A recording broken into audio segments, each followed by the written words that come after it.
Me acaba de confirmar Mario que llevaba ya El Salvador, disculpen por la cifra desactualizada, 365 días y que mataron un policía recientemente, pero lograron castigar a todos los responsables. Bien, dicho esto, que es informativo, Mercy Castro, ¿quién es este señor? Ricardo Sosa, experto internacional en seguridad, doctor en criminología, máster en criminología, con un posgrado en ciencias forenses, un posgrado en seguridad y defensa nacional.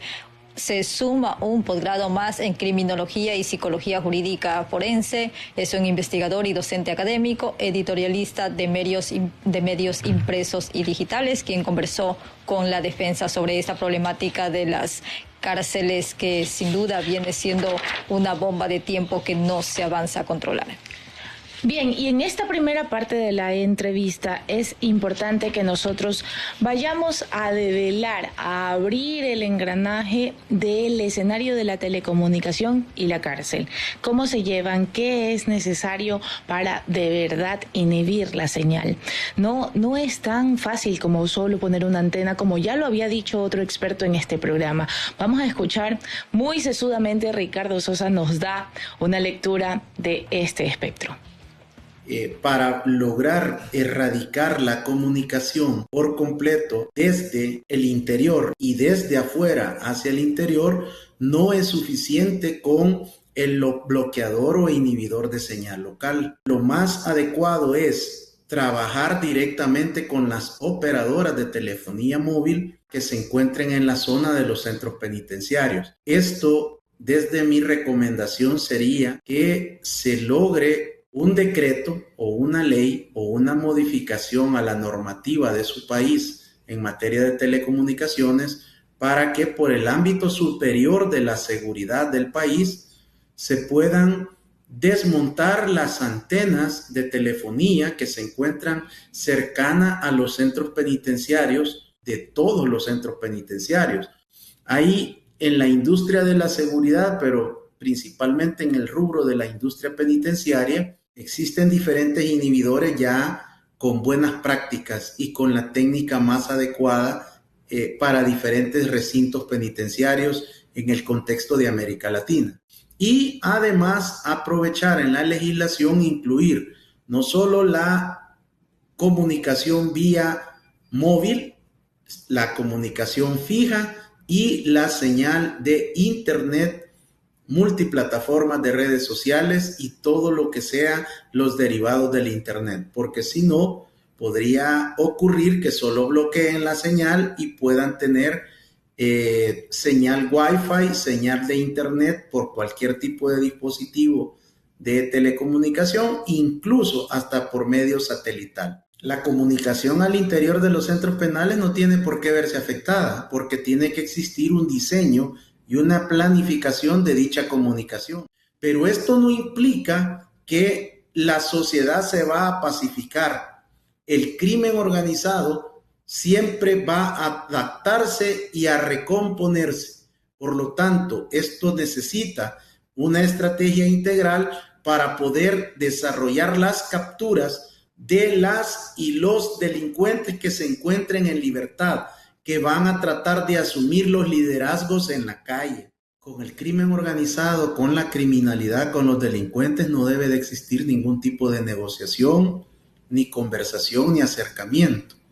La responsabilidad de las autoridades de una nación es aplicar todo el peso de la ley y todo el poder coercitivo del Estado para poder combatir, disminuir, erradicar la delincuencia, la criminalidad de una nación. Pero ¿por qué, experto? ¿Por qué no debe existir ningún tipo de negociación? Y sobre esa pregunta también abordamos el tema de lo importante, el núcleo de la lucha contra el crimen organizado. Es la planificación, la buena planificación. Y Ricardo Sosa, por supuesto, con su experticia, nos responde. El crimen organizado y los actores delictivos y criminales siempre tienen una característica fundamental, y es que engañen.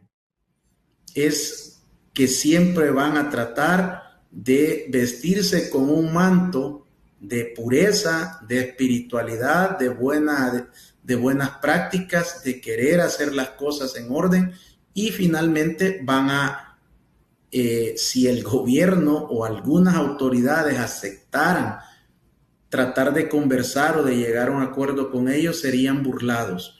Por lo tanto, mi respetuosa sugerencia es que el gobierno se mantenga firme, que diseñen un plan integral, que diseñen una política de seguridad pública, pero además que establezcan cuál es el diseño de esa política criminológica que la nación necesita para los próximos años. Lo más recomendable es que los equipos de campaña de posibles aspirantes a la presidencia rompan con el show político, con un plan de marketing político que ofrecen, como ha sido la tradición durante el presente siglo en nuestro continente, que ofrecen paz y ofrecen seguridad, pero no tienen un diagnóstico adecuado ni tienen, para poder desarrollar ese posible proyecto de plan, no tienen expertos ni expertas en temas de seguridad, de criminología, de victimología y de ciencias forenses, así como de seguridad nacional,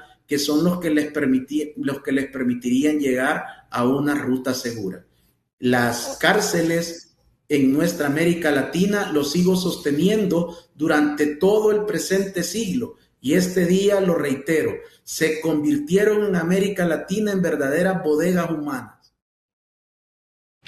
Estamos muy conscientes de eso, y como tercera parte, por supuesto, abordamos el tema del ejemplo, ¿no, Mercy? Del ejemplo de la seguridad de El Salvador. ¿Qué tan factible es, no? Así es, bueno, contundente lo que señala. Si no hay una planificación, si ni siquiera se conoce la realidad, si no cuentan con un equipo, al menos con unos perfiles de quienes puedan reforzar lo que van a hacer dentro del gabinete, hacia dónde vamos. Y de ahí justamente la consulta. El modelo aplicado en El Salvador, ¿puede también funcionar en Ecuador? Escuchemos lo que nos dice. La estrategia implementada por el señor presidente Nayib Armando Bukele Ortiz es el diseño y la plataforma que él ha propuesto a la nación y ha impulsado. Tiene muy buenas prácticas, tiene ejes estratégicos, principios rectores y tiene toda una estructura para que esta estrategia pueda generar los resultados que son innegables, irrefutables y tienen una clara tendencia a la baja en El Salvador. Mi sugerencia para cualquier nación, para cualquier país, para cualquier mandatario que quisiera impulsar el modelo del presidente Bukele sería que busque un acercamiento directo con el gobierno del señor presidente para que conozcan todo el entorno, porque el modelo tiene condicionantes. No sería lo más adecuado hacer un copiar y pegar en otro país, por muy América Latina que sea. Son condiciones diferentes. Ya algunos intentaron hacerlo, como Costa Rica. El gobierno de Costa Rica trató de emular la estrategia del señor presidente Nayib Bukele y duró menos de 24 horas el impulso, porque la policía de aquella nación no estuvo acompañando a su presidente. No había sido tomada en cuenta, una policía desmotivada, una policía con graves carencias, una policía que no estaba dispuesto a seguir la orden de su comandante general. Por lo tanto, le menciono Costa Rica como un ejemplo de donde solo quisieron copiar y pegar el modelo del presidente Bukele en su modelo de seguridad. Bien, ahí ustedes lo escucharon. Muchísimas gracias a Ricardo Sosa desde El Salvador para podernos nutrir de su conocimiento.